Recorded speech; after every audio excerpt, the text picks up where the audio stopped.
ሰላም እንደምን አላችሁ? ደህና ናችሁ ወገኖቼ? ሁሉ ሰላም ነው? እግዚአብሔር ስሙ የተባረከ ይሁን። በጣም ደህና ነኝ። ዛሬ አንዲት ሀሳብን ላካፍላችሁ። ደባልቄው አላህ ሲደባልቅ ወይም ነቢዩ መሐመድ ሲደባልቁ ቁርአን 3:59 ላይ እናገኘዋለን። ሱረቱ አልዕምራን አያ 30:59 ማለቴ ነው። እንዲህ ይላል፣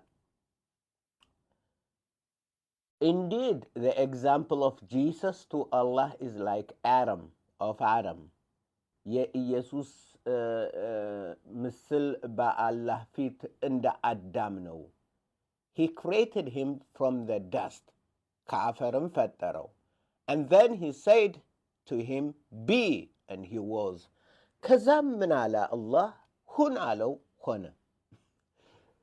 ደባልቄው ምንድን ነው የተደባለቀው ነው? ይሄ አሁን ይሄ ቁርአን በእንትን ስትመለከቱት አላህ የደባለቀበትን ያው ቁርአኑ እንድታዩት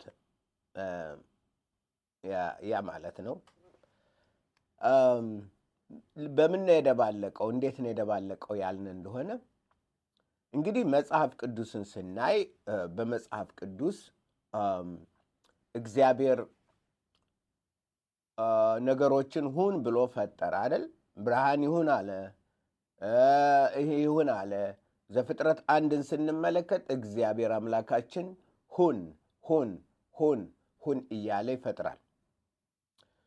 አዳምን ደግሞ ሁን ሳይል በራሱ ምሳሌ ነአሰ አዳም በሳልሜኑ ኪድሙቴኑ ብሎ አለ።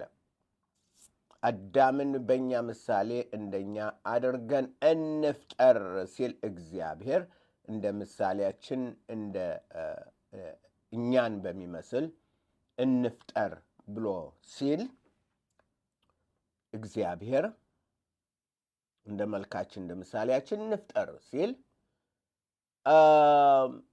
ያንንን አየና አቶ መሐመድ እችንና ያችን ለቃቀመና ደባለቀው። መደባለቅ የሌለበትን ደባለቀው። ፈጠረው አለ። ኦኬ፣ ፈጠረው። ሁን አለው፣ ሆነ። እንዴ ፈጠረው አይደል? ኦኬ፣ ተፈጠረ። ከዛስ ምን ሆነ? ሁን አለው። ከተፈጠረ በኋላ ምን ሁን ማለት አስፈለገው? ተፈጥሯል አይደል? ሆኗል። ሁን ማለት ለምንድን ነው? መጽሐፍ ቅዱስ ያለችውን በተለያየ ቦታ ያለውን አመጣና ደባለቀው። መሐመድ ደባለቁት። መጽሐፍ ቅዱስ በተለያየ ቦታ ያለውን አመጣና ምን አረገው? ደባለቀው። እግዚአብሔርም ሰውን በመልኩ ፈጠረ። እንዲህ ይላል 26 ዘፍጥረት 1:26 እግዚአብሔርም አለ ሰውን በመልካችን እንደ ምሳሌያችን እንፍጠር፣ የባህርን ዓሦች፣ የሰማይን ወፎችን፣ እንስሳትና ምድርን ሁሉ፣ በምድር ላይ የሚንቀሳቀሱትንም ሁሉ ይግዙ። እግዚአብሔርም ሰውን በመልኩ ፈጠረው፣ በእግዚአብሔር መልክ ፈጠረው፣ ወንድና ሴት አድርጎ ፈጠራቸው። እግዚአብሔርም ባረካቸው፣ እንዲህም አላቸው፣ ብዙ ተባዙ፣ ምድርንም ሙሏት፣ ግዙአትም፣ የባህርን ዓሦችና የሰማይን ወፎች። እግዚአብሔርም ባረካቸው፣ እንዲህም አላቸው፣ ብዙ ተባዙ፣ ምድርንም ሙሏት፣ ግዙአትም፣ የባህርን ዓሦችና የሰማይን ወፎች፣ በምድር ላይም የሚንቀሳቀሱትን ሁሉ ግዙአቸው ብሎ እግዚአብሔር ይህን አደረገ። ስለዚህ ይህ የእግዚአብሔር ግልጽ የሆነ ነው። ከላይ ስንመለከት ሁን እያለ ፈጠረ።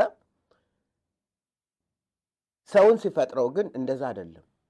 መሐመድ ግን ደባለቁት እና ቀይጠው እንትን አደረጉትና የራሳቸውን ጥቅስ አዘጋጁ። ምን ይላል? ፈጠረው፣ አላህ ፈጠረው፣ ከመሬት ከአፈር አበጀው ይላል። Then he said to him, Be, and he was. ሁን አለው።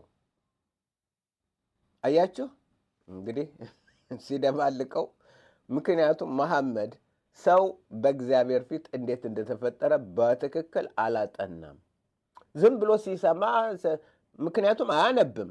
ቢያነብ ኑሮ ጥሩ እንትን ማለት ይችል ነበር፣ ግን አያነብም፣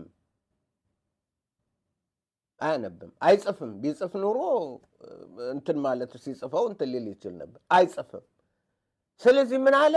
አላህ አዳምን ሲፈጥረው ሁን አለው።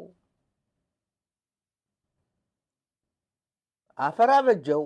ማነው? አላህ ኢሳን ሲፈጥረው ካፈር አበጀው። ከዛ በኋላ ምን አረበት? ሁን አለው።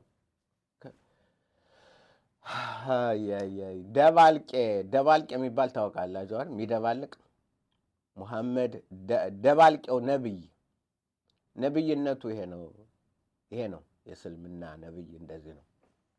ስለዚህ መጽሐፍ ቅዱስ የሚለውን እኛ በተለይ በእስልምና እንትን የምትሉ መጀመሪያ ምንድን ነው የሚናገር፣ ምንድን ነው ይሄ ነገር የሚያወራው በማለት መረዳት ያስፈልጋል።